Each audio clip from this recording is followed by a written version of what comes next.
안녕하십니까. 오늘은 신명기에 대해서 말씀을 드리겠습니다. 신명기서도 레위기와 더불어서 굉장히 좀 어려운 책이고 또 율법에 대해서 또 난해한 구절들이 많기 때문에 성도님들이 읽기를 굉장히 좀 어려워하는 책입니다. 신명기는 영어로는 듀트로노미, 그래서 두 번째 율법, 그렇다고 해서 제2의 율법이 공포되는 것이 아니라 첫 번째 시내산에서 공포됐던 그 율법을 다시 한번 재반복, 다시 말해서 복습하는 이런 얘기가 바로 이제 신명기에 대한 얘기입니다. 신명기 주제는 너희 마음을 다하고 뜻을 다해서 너희 하나님 여호와를 사랑하라. 결국 이것이 신명기의 핵심입니다. 모세에 의해서 쓰여졌고, 모세가 이제 모압 평지에서 이제 요단강을 사이에 두고 가나안 땅을 바라보면서, 이제 모세는 가나안 땅에 들어갈 수 없잖아요. 들어갈 수 없고 남아있는 그 백성들, 다시 말해서 가나안 땅에 들어가서 살게 될 그 이스라엘 백성들에게 하나님의 언약의 메시지를, 율법의 메시지를 다시 한번 가르치는 이런 이야기가 신명기서다, 이렇게 보면 되겠습니다. 사실 그 신명기서 두 번째 율법을 다시 한번 재반복해서 이야기해주는 이유가 있어요. 왜냐하면 출애굽기 19장에서 처음에 언약을 받았던 세대, 그 세대들은 이미 광야에서 다 죽었죠. 가데스 바네아 사건 이후에 광야에서 다 죽고, 지금 이 신명기를 듣는 사람들, 다시 말해서 모압 평지 앞에서 앞으로 저 가나안 땅에 들어가서 살아야 될 그 백성들은 다시 말하면 출애굽 1세대가 아니라 광야에서 태어난 출애굽 2세대라는 거예요. 그래서 이 사람들은 출애굽기 19장에서 첫 번째 하나님께서 말씀하셨던 율법을 알지 못하는 사람이에요. 듣지 못했던 사람입니다.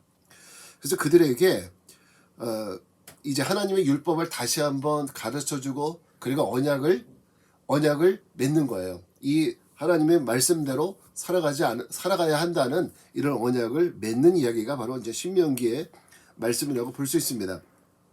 그래서 광야 40년을 회고하면서 이제 이 내용이 이스라엘 백성을 하나님께서 어떻게 이끄셨는지, 애굽에서 어떻게 이끄셨는지, 그리고 광야 생활 가운데 어떻게 이끄셨는지, 그 율법이 어떻게 주어졌는지, 그래서 율법의 내용은 구체적으로 어떤 것이고, 그리고 가나안 땅에 들어가서는 이 율법을 왜 지켜야 되는지, 어떻게 지켜야 되는지, 그러니까 모든 상황 속에서 율법을 지켜야 된다라는 이런 당위성을 이야기해주고 있죠.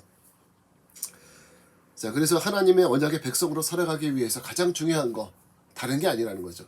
우리가 그곳에 들어가서 농사 잘 짓고 싸움 잘하고 뭐 정치를 잘하고 이런 것이 문제가 아니라, 이스라엘 백성들에게 최고는 하나님의 말씀을 잘 순종하며 살아가는 거.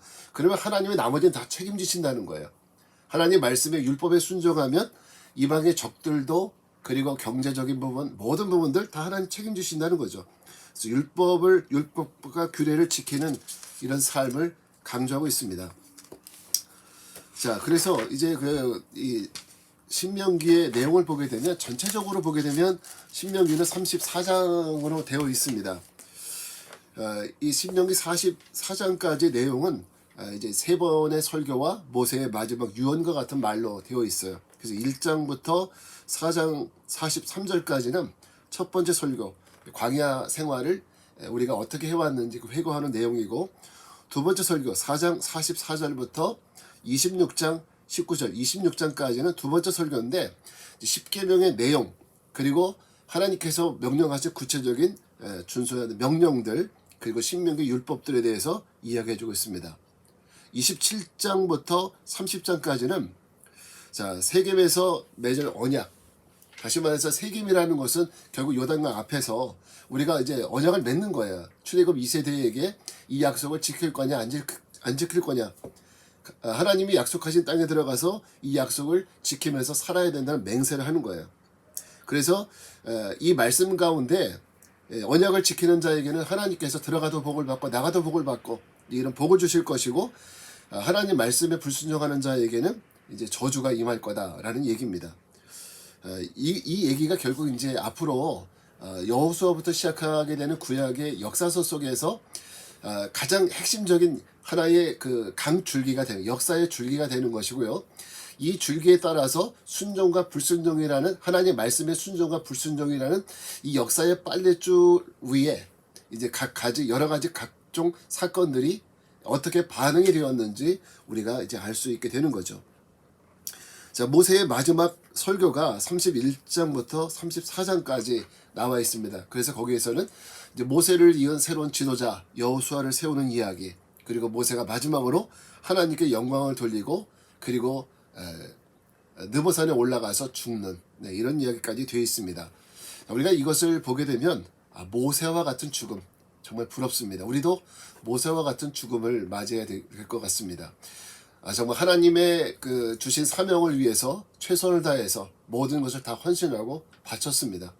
그리고 비록 가나안 땅에 들어가지 못하지만 내가 하나님께 주신 사명을 감당하는 것으로 만족하는 이런 모세의 모습, 오늘 우리들의 모습이 되길 바라겠고 우리의 최후가, 우리의 마지막이 이런 모습이 되기를 바랍니다. 감사합니다.